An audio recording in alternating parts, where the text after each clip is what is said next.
Early warning, I can't help myself. It turns out Tom Brady's balls were definitely too soft. But did the NFL come down too hard? Take a look. I think Tom Brady's punishment, though, is way too severe. And there's no precedent for this in the NFL. And when you look at it in the overall, a Cleveland Browns executive was set down for 4 games for text messaging during games, which is against league rules.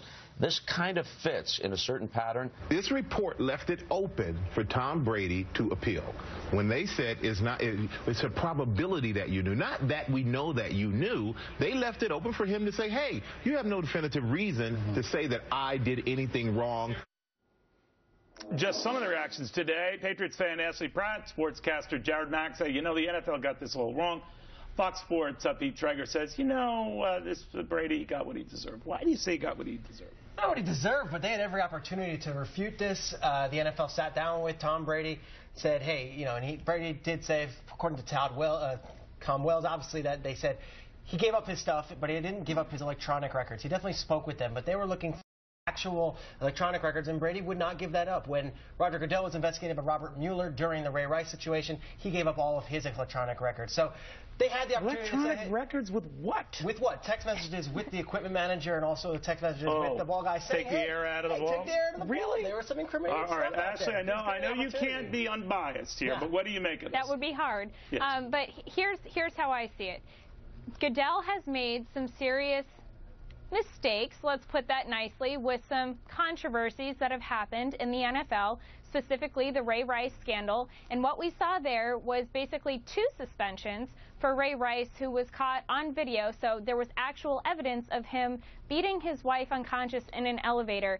And the NFL sends a message basically saying that that's okay and condoned, and that had no way any bearing on the integrity of the NFL, but slams Tom Brady for something that he may or may not have known. I'm going to say he didn't, because at this point the whole organization has come out. So in other words, they have a double standard or varied standard, right? What do you make of that varied standard? Well, the Walls report even cleared the Patriots organization, and yet they're being fined and a draft pick, so I'm sure Jared agrees on that. Neil, I don't think double standards are anything new to the National Football League, certainly under the current regime.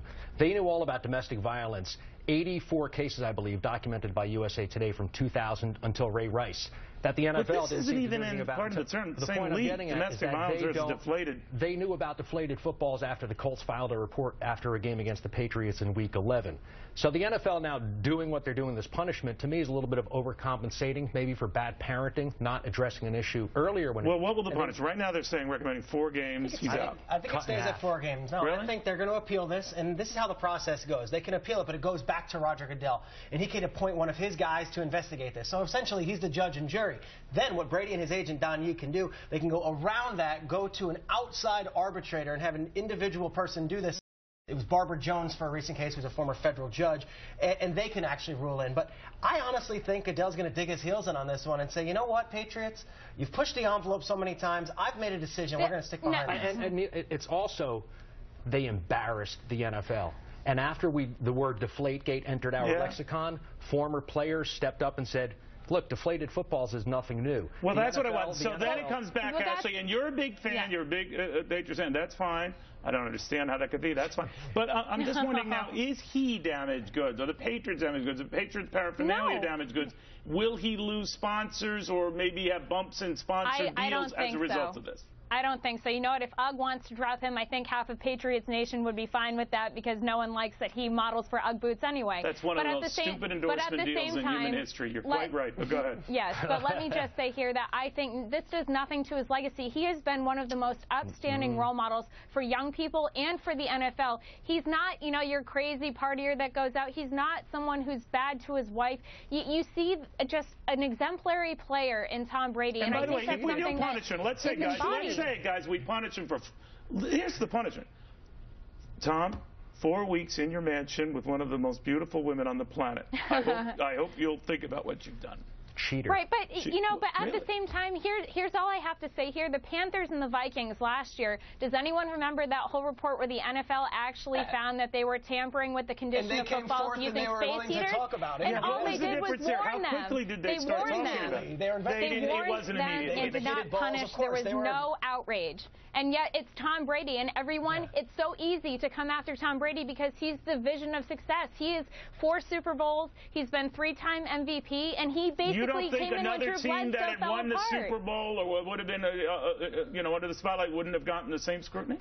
No, because he's not Tom Brady, and people love to hate Tom Brady. And people always say, why do you keep going after Alex Rodriguez? Well, because Alex Rodriguez is the only guy of these steroid cheaters who just passed Willie Mays for the all. No, we're sports fans. We don't like cheaters. And 2007, the Spygate scandal, when Troy Vincent, who is the disciplinarian chief for the NFL, came out with his statement, he said, this is a habitual thing, it's something that dates back 8 years. So they didn't view this in a silo. They didn't view this in a silo. They could have been throwing boulders in the Super Bowl and still won. Exactly, and why weren't the Patriots alerted that this was all going on in the first place? They let the AFC Championship game take place, in which the second half of the game, when the balls were, quote, properly inflated, we still were playing better than we did that first half when they were underinflated.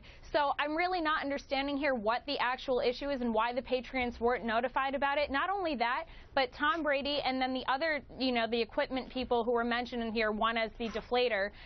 The conversations were taken out of context, and the report didn't include the rest of that. But I agree with you. I'm outraged too. Real quick, what's going to happen? I think the next 3 days you'll hear about the appeal, and then within 10 days from there. But you think the 4-game thing is going to stay? I think the 4-game thing. I think it gets cut down to 2 games. I think that his reputation isn't tarnished. I think he should appeal. I think it's ridiculous, and the Patriots will continue to be one of the best teams in the NFL. And you don't tick off Boston fans, I tell you that right now. Fine. I hope it just stays around because I am childish in a Beavis and Butthead sort of way. Want to continue the ball analogy. All right.